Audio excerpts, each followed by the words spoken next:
what a beauty. By golly, I think I'll buy a new car. Say, Millie, how long have I had the old one? 1 year, 8 months, 14 days, 11 minutes, 43 seconds.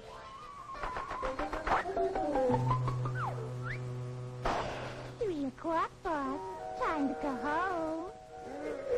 So it is. Well, I'm ready. A long day, 11 to 3, 2 hours for lunch, 3 days a week. It's a tough life.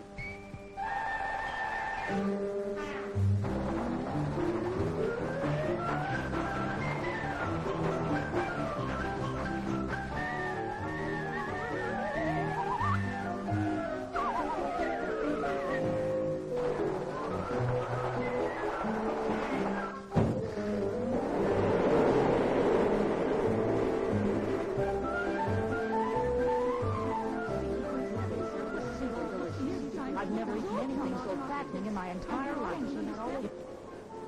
Give me license number WJK-412. I did 3 hearts. 3 no trump. I passed. Do you mind if I pass? Certainly not. Go right ahead. Thanks.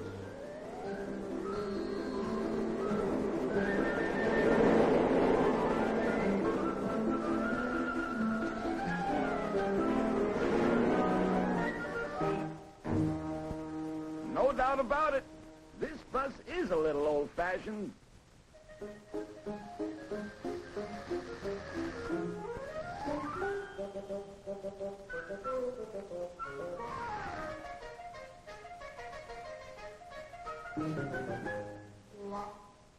Well, that was delicious.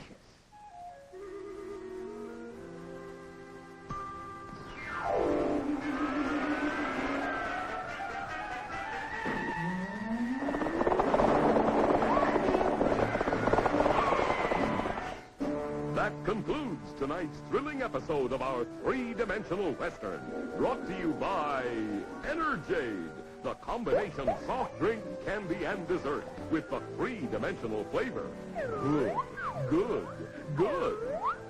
Buy it at your local market.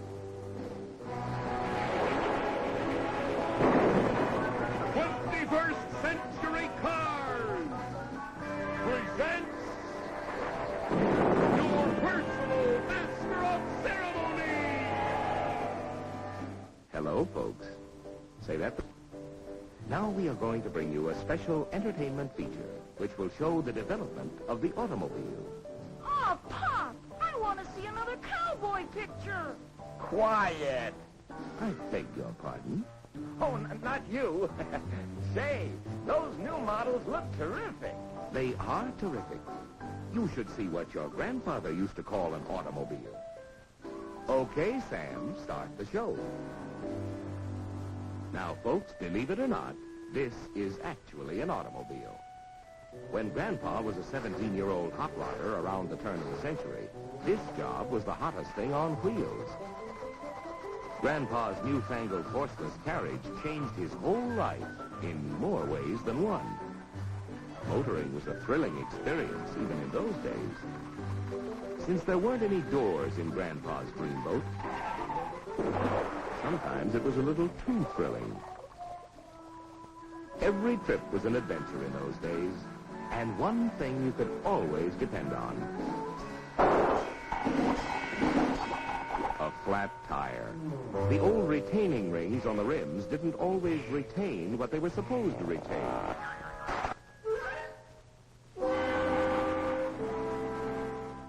Shock absorbers hadn't been invented yet, and road conditions were ideal for testing the fatigue and failure points of automobiles and drivers. Grandpa's car didn't have much acceleration for passing, so he found himself on the wrong side of the road for longer than he should be. Caught out at night, Grandpa's gas or oil headlamps weren't much competition for a couple of fireflies. The little speedster had no top, and it was far from comfortable in an unexpected shower. The windshield was a great improvement. But without a wiper, even Grandpa's 20/20 vision couldn't keep him out of trouble. The runabout didn't have a self-starter, and often the 10-horsepower engine didn't respond to the hand crank. Occasionally, even on good roads, individual parts failed without warning. Axles snapped. When drag links and steering knuckles failed, it was hard to tell what might happen.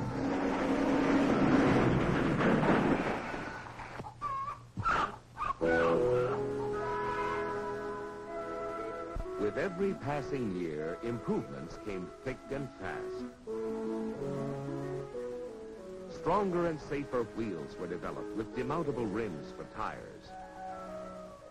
Doors were added to keep people safely inside. Tops became standard equipment. Windshields protected motorists from bugs and the elements.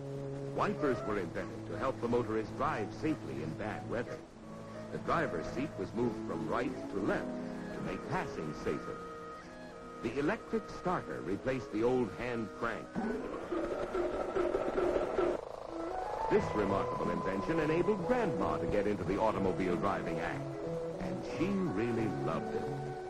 As the years went by, the automobile manufacturers continued to improve their cars and make them safer, so that more and more people could use and enjoy them. Pressed steel wheels for greater strength, stoplights to warn following drivers, rear-view mirrors, four-wheel hydraulic brakes to increase stopping power, bumpers to add more protection, rubber-covered pedals to keep feet from slipping.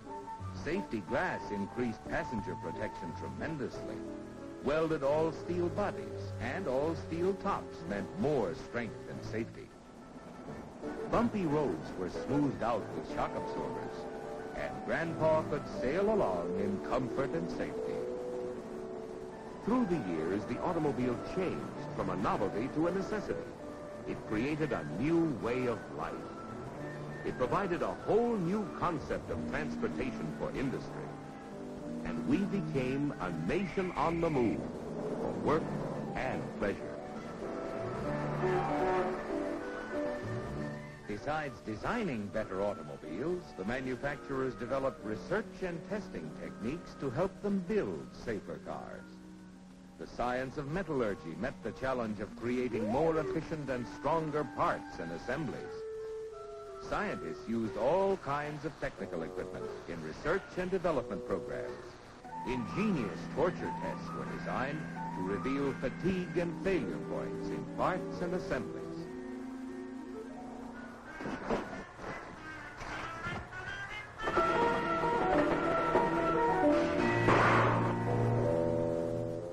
And like the parts and assemblies, the cars themselves were tested under all kinds of driving conditions to make sure that they would operate with maximum efficiency and safety. At the end of the rugged test run on the proving grounds, they were disassembled down to the last bolt and checked and studied in minute detail. Year after year, manufacturing processes steadily improved to make sure that every automobile that left the factory was in good working order. Each car was subjected to more than 2,000 inspections. Cars became safer and more reliable.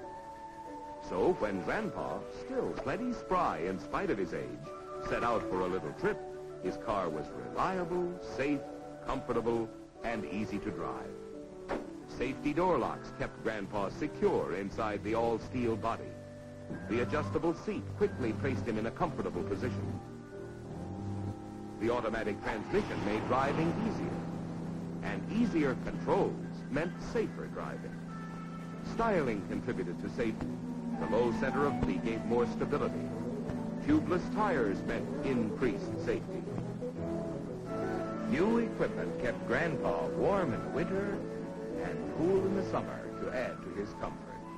And a more comfortable driver was a safer driver. More powerful and reliable engines were developed to make driving more efficient. When Grandpa passed another car, he did it safely and easily. Wrap-around windshields and larger rear windows increased visibility tremendously. Sealed beam headlamps guided Grandpa safely at night.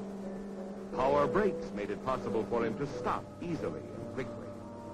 Directional signals let the other fellow know the driver's intentions. Power steering not only made parking a breeze, it made all driving easier. Even in the good old days of the 1950s and 1960s, Grandpa could rely on his automobile to get him to his destination quickly, safely, and fresh as a daisy. So you see, folks, all of you who are living in the year 2000 are fortunate, because through the years, the automobile manufacturers have had as their goal your safety first.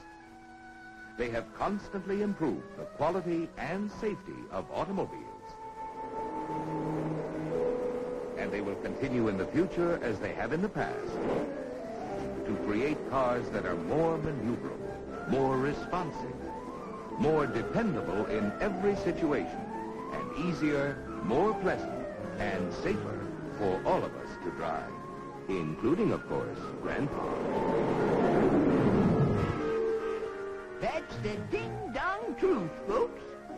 Look at me going on 117. It's this easy modern living that does it. Well, so long, kids. Gotta go pick up another new model.